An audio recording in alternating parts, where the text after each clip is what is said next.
भवति नैष्टकिः कृष्णाय वासुदेवाय देवकी नन्दनाय च नन्दगोपकुमाराय श्रीगोविन्दाय नमो नमः। मूकं करोति वाचालं पङ्गुं लङ्घायते गिरिं यत्कृपां तमहं वन्दे श्रीगुरो दीनतारिणं श्रीपरमानन्दमाधवं श्रीचैतन्यरसविग्रहं गुरुवे गौरचन्द्राय राधिकाय तदालये कृष्णाय कृष्णभक्ताय तद्भक्ताय नमो नमः। नमो विष्णुपादाय कृष्णपृष्ठाय भूतले श्रीमते भक्तिवेदांत स्वामिने इति नामिने। नमस्ते सरस्वते देवे गौरवाणी प्रचारिणे निर्विशेषा शून्यवादी पाश्चात्य देशतारिणे। श्रील प्रभुपाद की जय। ग्रंथराज श्रीमद् भागवतम पहला स्कंद अध्याय संख्या 8 श्लोक संख्या 36।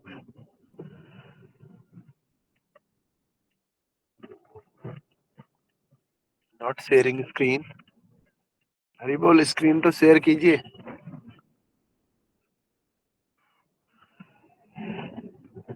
हाँ। शृण्वन्ति गायन्ति गृह्णन्त्यभीक्षणा स्मरन्ति नन्दन्ति तवेहितं जना त एव पश्यन्त्यचिरे प्रवाहतवकं भवो परं पदं भुजम्। शृण्वन्ति गायन्ति गृह्णन्त्यभीक्षणसा स्मरन्ति नन्दन्ति तवेहितं जना त एव पश्यन्त्यचिरे प्रवाह तव कं भवो परमं पदं भुजम्। शृण्वन्ति गायन्ति गृह्णन्त्यभीक्षसणा स्मरन्ति नन्दन्ति तवेहितं जनाः त एव पश्यन्त्यचिरे प्रवाहतम् एकं भवो परमं पदं भुजम्। हरि बोल, रिपीट कीजिए।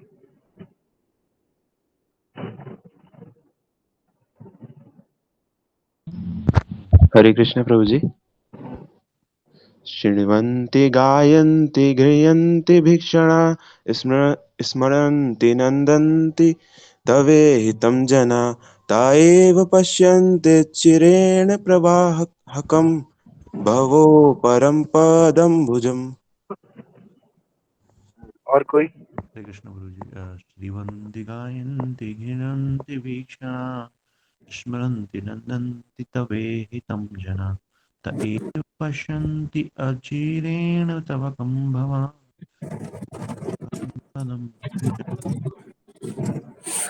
हरे कृष्ण प्रभु जी। हाँ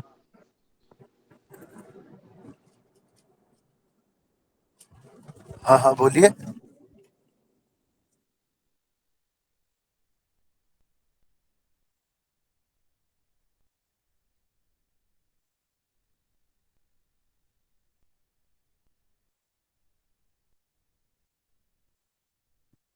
और कोई? हरे कृष्ण प्रभु जी। शृण्वन्ति गायन्ति गृह्णन्ति भिक्षणा स्मरन्ति नन्दन्ति तवेहितं जनः त एव पश्यन्ति अचिरेण तावकां भवद्भो परं पदं भूषणा। हरि बोल। और कोई भक्त? हरे कृष्ण प्रभु जी। श्रवन्ति गायन्ति गृह्णन्ति अभीक्ष्यरक्षः स्मरन्ति नन्दति तवेहितं जना त एव पश्यन्ति चिरेण तावकं भव प्रवाहो परमं पदाम्बुजम्। हरि बोल। ओके, तो इसका ट्रांसलेशन इस प्रकार से है। ट्रांसलेशन है, दिख नहीं रहा मुझे। खुल गया। आप लिख लो। O Krishna, those who continuously hear, chant and repeat your transcendental activities or take pleasure in others, doing so certainly see your lotus feet, which alone can stop the repetition of birth and death. तो इसका Hindi translation इस प्रकार से है। कह रहे हैं, आपने देखा किस प्रकार से भगवान कुंती महारानी कह रही है कि भगवान जब अवतार लेते हैं ना तो उसके अलग अलग कारण होते हैं। कभी कहते हैं कि जो बहुत पुण्यात्मा लोग हैं उन लोगों की रक्षा के लिए भगवान अवतार लेते हैं। कभी कह रहे हैं कि यदुवंश में जो महाराज यदु हैं उनकी कीर्ति को बढ़ाने के लिए भगवान अवतार लेते हैं। और कभी कह रहे हैं कि जो कंडीशनड सोल है इस मटेरियल वर्ल्ड में, for the protection of and for the well being of that soul, the supreme personality is descended in this material world. तो आज इससे आगे क्या कह रहे हैं कि हे कृष्ण, जो लोग लगातार आपकी दिव्य गतियों को सुनते हैं, आपकी ट्रांसेंडेंटल एक्टिविटीज को जो हियर करते हैं, आपकी ग्लोरीज को चेंट करते हैं और रिपीट करते रहते हैं या दूसरों को ऐसा करने में आनंद लेते हैं। जब भक्त खुद भक्ति करता है उसको आनंद आता है, और जब किसी और को भक्ति करते हुए देखता है तब भी आनंद आता है। तो वे निश्चित रूप से आपके चरण कमलों को देखते हैं। तो मैंने एक दिन पहले भी बताया था, जब भी हम भगवान से संबंधित कोई वस्तु को देखते हैं तो we take pleasure, actually we are having joyful condition of that time. तो हम उस समय भगवान का स्मरण करते हैं। भगवान से संबंधित कोई वस्तु को देखते हैं तो भगवान का स्मरण अपने आप हो जाता है। तो जैसे ऋषिकेश जाते हैं, गंगा का स्नान करते हैं, तो गंगा को देख के भगवान का याद आ जाता है। क्यों? क्योंकि भगवान के चरण कमलों से गंगा निकलती है। इसी प्रकार से जब भक्तों को देखते हैं तो भक्तों को देखने से भी भगवान का स्मरण होता है। तो जो अकेले ही जन्म और मृत्यु की पुनरावृत्ति को रोक सकते हैं, तो भगवान अकेले ही जन्म और मृत्यु के रिपीटेशन को रोक सकते हैं। संसार में ऐसी कोई वस्तु नहीं है, ऐसा कोई सुप्रीम अथॉरिटी नहीं है जो हमारे जन्म मृत्यु जरा और व्याधि, 4 तरह के कष्ट हैं, इन कष्टों को रोक सके। आपको नौकरी नहीं मिल रही है, कोई नौकरी दिला सकता है। आपको गाड़ी खरीदनी है, कोई गाड़ी दिला सकता है। लेकिन अगर आप किसी को बोले कि मुझे मुक्ति देनी है या मुझे जन्म मृत्यु जरा व्याधि इस चक्र से छूटना है, कोई नहीं छुड़ा सकता है। इसके लिए केवल भगवान आपकी मदद कर सकते हैं।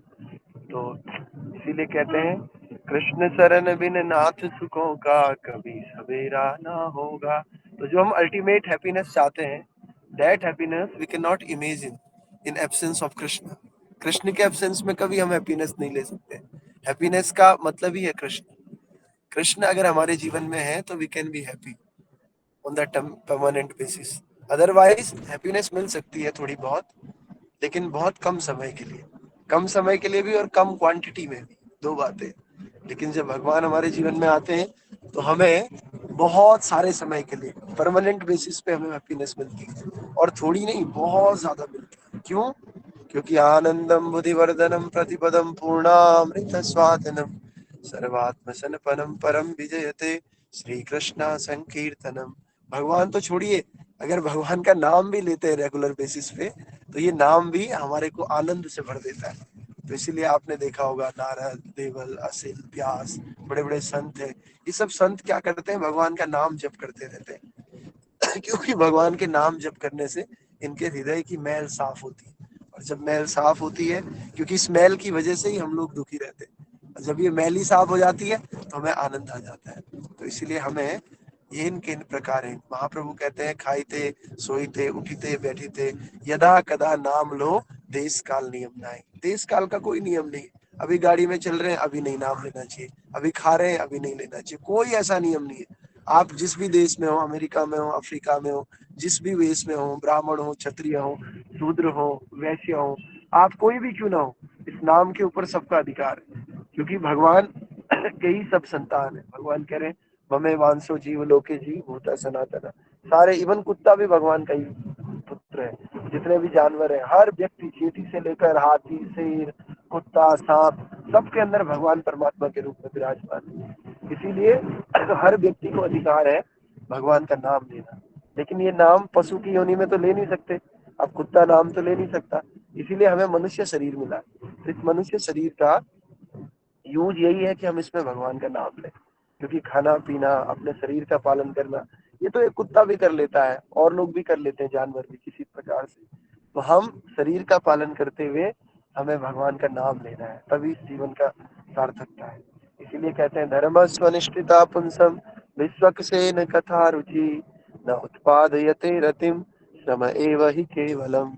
अपना काम धंधा बहुत अच्छे से कीजिए, लेकिन इस काम धंधे को करते हुए न उत्पादयते रति, अगर भगवान के प्रति हमने अपना इंटरेस्ट नहीं बढ़ाया तो श्रम एव ही केवलम, हम केवल श्रम कर रहे हैं, परिश्रम कर रहे हैं। तो हमें केवल परिश्रम नहीं करना है, इसको गधा मजूरी भी कहते हैं।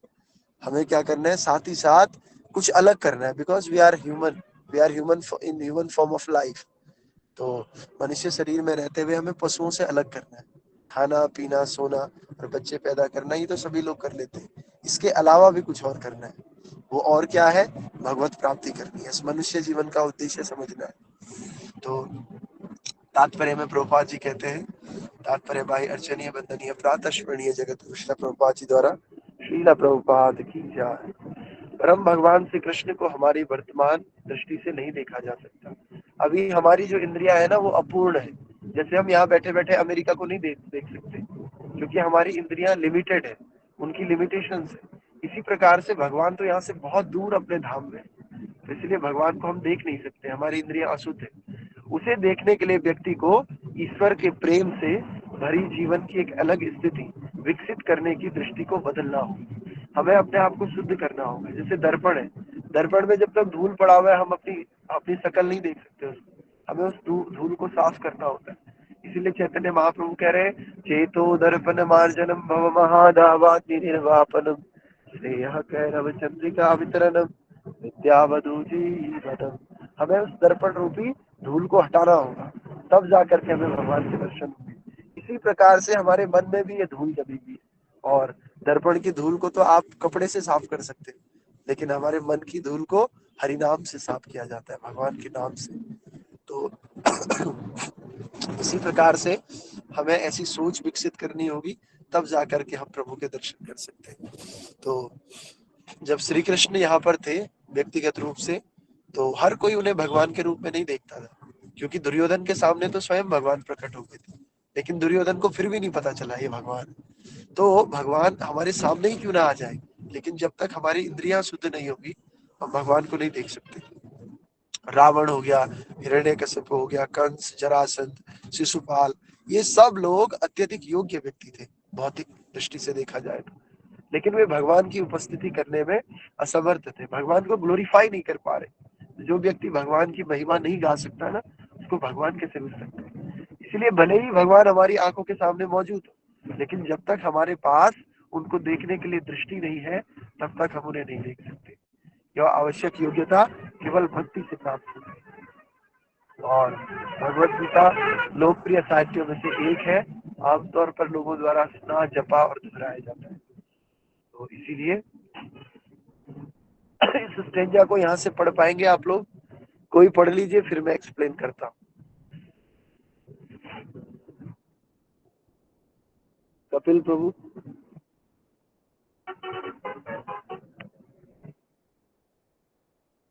प्रभु जी मैं पढ़ सकता हाँ, ठीक। The Bhagavad Gita is one of the popular literatures which are generally heard, chanted, repeated, etc. by the people in general, but in spite of such hearing, etc., sometimes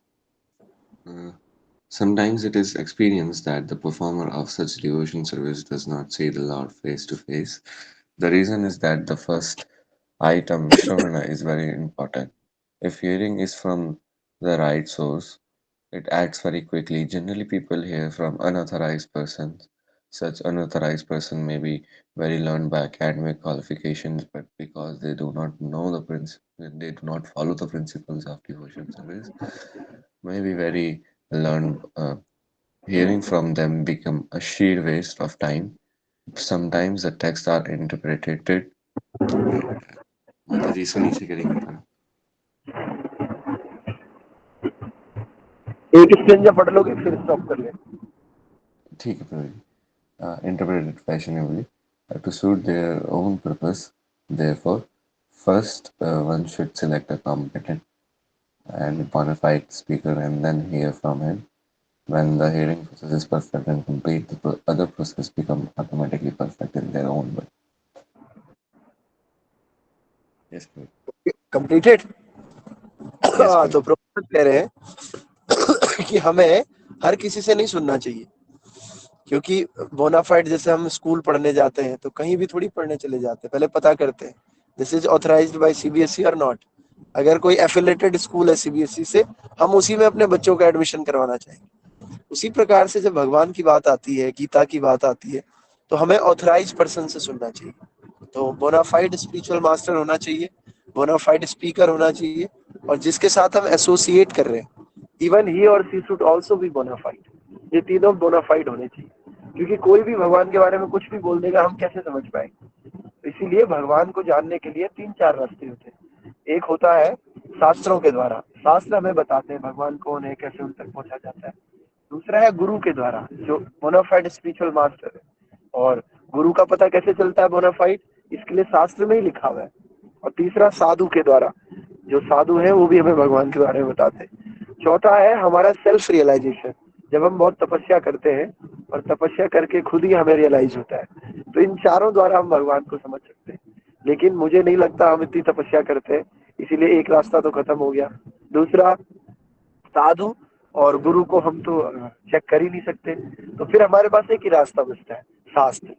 जो गुरु, जो साधु शास्त्र के अनुसार बातें कर रहा है, बस उसी को ऑथेंटिक मानना चाहिए, और उसी की कंपनी हमें एंजॉय करनी चाहिए, और उसी को ही हमें सुनना चाहिए, अन्य किसी को नहीं। प्रभुपाद ये समझाना चाह रहे हैं। क्यों? क्योंकि डेविएशन आ जाता है और चीजें डाइल्यूट हो जाती है। जब डाइल्यूट हो जाती है, एक समय ऐसे आता है जो रियल कंटेंट था वो बाहर ही हो जाता है, केवल पानी पानी रह जाता है। जैसे दूध को हम करते जाए और डाइल्यूट करते जाए, एक समय दूध रहेगा ही नहीं, पानी पानी रहेगा। तो इसी तरह से हमें ऑथेंटिक सोर्स से सुनना चाहिए। हमें पहले चेक करना चाहिए किस व्यक्ति से हम सुन रहे हैं। ठीक है, अगला स्टेंजा पढ़िए। Ji Prabhuji, there are different transcendental activities of the Lord, and each and every one of them is competent to bestow the desired result provided the hearing process is perfect. In the Bhagavatam, the activities of the Lord begins from his dealings with the Pandavas. There are many other pastimes of the Lord in connection with his dealings with the Asuras and others. And in the 10th canto, the sublime dealings and his conjugal associates, the gopis, as well as with his married wives at Dwarika, are mentioned. Since the Lord is absolute, there is no difference in the transcendental nature of each and every dealings of the Lord, but sometimes people in an unauthorized hearing process take more interest in hearing about his dealings with the gopis. Such an inclination indicates the lusty feelings of the hearer. So, a bona fide speaker of the dealings of the Lord never indulged in such hearing. One must hear about the Lord from the very beginning, as in the Shrimad Bhagavatam or any other scriptures, and that will help the hearer attain perfection by progressive development. One should not therefore consider that his dealings with the Pandavas are less important than his dealings with the gopis. We must always remember the Lord is always transcendental to all mundane activities. In all the above mentioned dealings of the Lord, he is the hero in all circumstances, and hearing about him on about about his devotees or combatants is conductive to spiritual life. It is said that the Vedas, Puranas, etc., are all made to revive a lost relation with him. Hearing of all scriptures is essential. हरी बात। Okay, जी प्रभु। प्रभुपाद कह रहे हैं कि किस प्रकार से जो unauthorized speakers होते हैं वो सीधे भगवान का जो रास नृत्य है गोपियों के साथ, उसकी तरफ बढ़ जाते हैं। वो बिगनिंग से भागवतम को नहीं पढ़ते हैं। दूसरी बात क्या है, वैसे देखा जाए तो भगवान की हर एक्टिविटी ट्रांसेंडेंटल है। चाहे भगवान का गोपियों के साथ रास करना हो, चाहे नंद बाबा और यशोदा मैया के साथ बाल्यकाल की लीलाएं हो, भगवान की एक एक चीज ट्रांसेंडेंटल है। क्योंकि जन्म कर्म चमे दिव्यम एवं यो वेति तत्वतः। भगवान का जन्म भी दिव्य है, भगवान का कर्म भी दिव्य है, भगवान की हर एक एक्टिविटी दिव्य है। लेकिन कुछ लोग जो अनऑथराइज हैं, जो कि इतने शुद्ध नहीं है और जो परंपरा से चीजों को नहीं सीखते हैं, वो लोग इस रास लीला को या गोपियों के साथ जो भगवान का इंटीमेट रिलेशनशिप है, प्रेम का, इसको कुछ गलत समझ लेते हैं और इसे लस्ट, प्रेम को लस्ट समझ लेते हैं। और जब हम ऐसे स्पीकर से समझते हैं तो फिर उसका स्पीकर का तो नाश हो ही रहा है, हमारा भी नाश हो जाता है। तो इसीलिए श्री चैतन्य महाप्रभु, श्रील प्रभुपाद और हमारी परंपरा कहती है हमें ऐसे स्पीकर को बिल्कुल अवॉइड करना चाहिए और भागवतम को शुरुआत से सुनना चाहिए, सीधे 10th कैंटो पे नहीं पहुंचना चाहिए। 10th कैंटो में भगवान की गोपियों के साथ इंटीमेट जो लीलाएं हैं वो है, और जब तक हम पहले, दूसरे और 9th कैंटो तक नहीं पढ़ लेते हैं ना, हम तब तक 10th कैंटो को समझ ही नहीं पाएंगे। रूप गोस्वामी, सनातन गोस्वामी और हमारे जो इतने आचार्य हैं, वो कहते हैं कि जब तक हम 9 कैंटो नहीं पढ़ते तब तक हम रासलीला को नहीं समझ पाएंगे। चैतन्य महाप्रभु भी कहते हैं कि जब तक हम जो ये सेक्सुअल लाइफ है या लस्ट है इससे ऊपर नहीं उठते ना, तब तक हमें रासलीला समझ में नहीं आएगी। जब लस्ट खत्म होता है तब प्रेम शुरू होता है, और रासलीला तो प्रेम की लीला है, ट्रांसीडेंटल है। तो जब तक हम इस मंडेन वर्ल्ड में हैं और मंडेन एक्टिविटी है, हमारा नाम में इंटरेस्ट नहीं है, अशुद्धता हमारे अंदर है, तब तक हम गोपियों के साथ भगवान के प्रेम को नहीं समझ पाएंगे। इसीलिए हमें तब तक 10th कैंटो में जाना भी नहीं चाहिए। हमें भगवान का नाम करना चाहिए, गीता पढ़नी चाहिए, भागवत के अदर कैंटोज पढ़ने चाहिए। और जब हमें लगा कि अब हम शुद्ध हो गए, काम हमें बहुत परेशान नहीं करता है और हम इस मटेरियल वर्ल्ड से थोड़ा सा ऊपर उठ गए, तब हम किसी, वो भी ऑथराइज सोर्स से, ऐसे नहीं किसी से भी सुन लो, किसी ऑथराइज सोर्स से फिर हम भगवान की इंटीमेट जो लीलाएं हैं गोपियों के साथ, ये हम तब जान सकते हैं। और जब हम तब जानते हैं तो 10th कैंटो में कहते भी हैं सुखदेव गोस्वामी, जो भगवान के साथ गोपियों की लीलाओं को समझता है ना, ultimately he will attain the liberation. उसी समय वो लिबरेट हो जाता है। लेकिन कब होगा लिबरेट? जब हम उसे ऑथराइज सोर्स से सुनेंगे, जब हम काम से ऊपर उठ के उसको सुनेंगे। लेकिन अगर ऑथराइज सोर्स भी नहीं है और हम काम के रहते हुए इसको सुन रहे हैं, तो कहीं ना कहीं हमें ये लीलाएं भी ऐसी लस्ती प्रतीत होगी। इसीलिए हमें इसके ऊपर अभी सीधे जंप नहीं करना चाहिए। प्रभुपाद करें, we should read the Shrimad Bhagavatam from beginning, from first canto. पहला कैंटो 2-3 बार पढ़ना चाहिए, फिर दूसरा, तीसरा, चौथा, पांचवा, छठवां, सातवां, आठवां, नौवां। 9 पढ़ने में तो 3-4 साल लग ही जाते हैं, तब जाके हमें 10वें पे जाना चाहिए। तो लेकिन लोग ऐसा करते नहीं। लोग कई बार वृंदावन में भी या कहीं इधर उधर खूब रसिक कथा चल रही होती है, लोग सीधे जाके बैठ जाते बिना जांच पड़ताल किए, और बाद में पता चलता है कि वो सहजिया बन गया।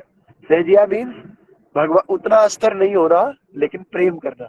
जैसे बोलना कि नियमों का पालन न करना और सीधे उछाल मारना प्रेम की तरफ, भाव की स्तर पर आ जाना सीधे सीधे। तो ये भाव तब तक नहीं आता है जब तक हम नियम पालन नहीं करते। तो आप वृंदावन में भी जाएंगे तो आपको कुछ सहजिया लोग दिखेंगे जो बीड़ी सिगरेट सब पीते हैं, खाते पीते हैं, इवन कभी कभी मांस भी खा लेते हैं, लेकिन बोलते हैं नहीं हम तो प्रेम करते हैं जी भगवान से। प्रेम का मतलब होता है उनकी बात मानना, प्रेम का मतलब होता है उनके आदेशों का पालन करना। भगवान ने आदेश दिए, भगवान ने 4 नियम बनाए, प्रकृति के नियम। इन चारों नियमों को तोड़ के जो बोलता है कि मैं भगवान से प्रेम करता हूँ, इसका मतलब वो सहजिया है। जो वैदिक भक्ति के बिना सीधे भाव भक्ति पर पहुंच जाता है, वो कैसा है? वो सहजिया है। मतलब भक्ति को बहुत सहज ले लेता है, हाँ भाई, फॉर ग्रांटेड ले लेता है, कुछ भी कर लो और नाम ले लो, ऐसा पॉसिबल नहीं है। इसीलिए हमें प्रभुपाद ने जो हमें दिया है 4 regulative principle, we must follow that.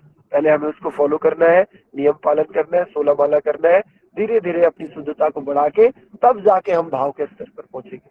नहीं तो जो ये भाव होगा ये सहजिया वाला भाव होगा और ये टेम्पररी बेसिस पे होगा, और धीरे धीरे ये भाव खत्म हो जाएगा और हम केवल ऐसे ही रह जाएंगे, भगवान तो दूर दूर तक प्राप्त नहीं होगा। तो इस प्रकार से आप सबका स्वागत है। ग्रंथराज श्रीमद् भागवतम की जय, श्री प्रभुपाद की जय। और हमें किसको फॉलो करना है? कुंती महारानी जैसे भक्तों को फॉलो करना है, जिनका वर्णन भागवतम में है, जिनके अंदर भाव है, जिनके अंदर प्रेम है। लेकिन ये भाव प्रेम कब आया? बीड़ी सिगरेट फूक के नहीं आया, ये भाव प्रेम भगवान के प्रति समर्पित होके आया। तो इसी प्रकार हमें कुंती महारानी जैसे भक्तों को फॉलो करना है। और अब 4-5 श्लोक और रह गए इसमें, कुंती महारानी की टीचिंग्स में, जल्दी जल्दी ये भी खत्म हो जाएंगे। फिर हम भीष्म भीष्म के द्वारा, भीष्म पितामह के द्वारा देह त्याग, ये भी बड़ी अच्छी प्रेयर्स है, इनसे भी हमें बहुत कुछ सीखने को मिलेगा। तो कुंती महारानी की प्रेयर्स कम से कम, वैसे तो आप लोग याद कर सकते हो सारी प्रेयर्स और रोज भी बोल सकते हो इन प्रेयर्स। और अगर रोज नहीं कर सकते हो तो मैंने आपको 2-3 बताया है, वो 2-3 आप कर सकते हो। कृष्णाय वासुदेवाय कर सकते हो, और माया जवनिका छंदम, और नमस्ते पुरुषम त्वाद्यम, और नमो पंकज नाभाया। ये सारी प्रेयर्स हैं जिनको आप आसानी से याद कर सकते हो। तो उद्देश्य ये है, किसी भी प्रकार से इस भौतिक जगत की कष्टों से छुटकारा पा करके हमें भगवान के धाम जाना है, बस ये उद्देश्य है। अपने जीवन के लक्ष्य को समझना है। और मनुष्य जन्म बहुत थोड़ा है, जैसे हमने कल कहा था कि अगर हमें पता चल जाए कि भाई हम जाने वाले हैं, तो कोई व्यक्ति 1 सेकंड भी अपना वेस्ट नहीं करना चाहेगा। तो इसी प्रकार हम ये सोचे कि हम सब ने इधर से जाना है, तो क्यों ना ये थोड़ा सा जीवन हमें मिला है, इस जीवन में भी काम बहुत सारे हैं, तो इस जीवन को हम भगवान की सेवा में अर्पित करें। महाराज कहते हैं, काम बहुत है जीवन थोड़ा, उस पर मन का चंचल घोड़ा। काम बहुत सारे हैं और जीवन बहुत थोड़ा है हमारे पास, और उसमें भी हमारा मन इतना चंचल है, हमें काम करने देता ही नहीं। पहले ही मन इतना चंचल है, उसमें जीवन भी थोड़ा है, और उस जीवन को भी अगर हम इधर उधर भटकने में गुजार रहे हैं तो फिर ह्यूमन फॉर्म ऑफ लाइफ हमारा वेस्ट हो जाएगा।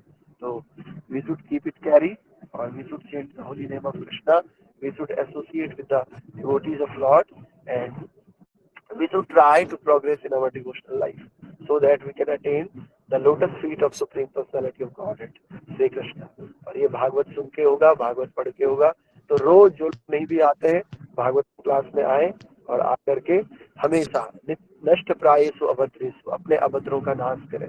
हमारे जीवन में हम एक अलग तरह का बदलाव फील करेंगे। श्रीला प्रभुपाद की जय। हरे Krishna. Yes, you can ask. हरे कृष्ण प्रभु जी, नमः प्रणाम। प्रभु जी, जैसा आपने बताया कि सहजियाँ जो लोग होते हैं वो ज़्यादातर रहते हैं, तो प्रभु जी उनका उद्धार हो पाता है क्या? मतलब भगवान उन पे कृपा करते हैं? हाँ, अगर समय के साथ वो किसी भक्त के संपर्क में आकर के बदल जाते हैं तो अवश्य उद्धार होता है। लेकिन बेसिकली वो लोग सब इन्हीं चीजों में रहते हैं ना, 4 नियमों को तोड़ते हैं और तोड़ करके उसके बाद भक्ति करना चाहते हैं, तो थोड़ा मुश्किल है।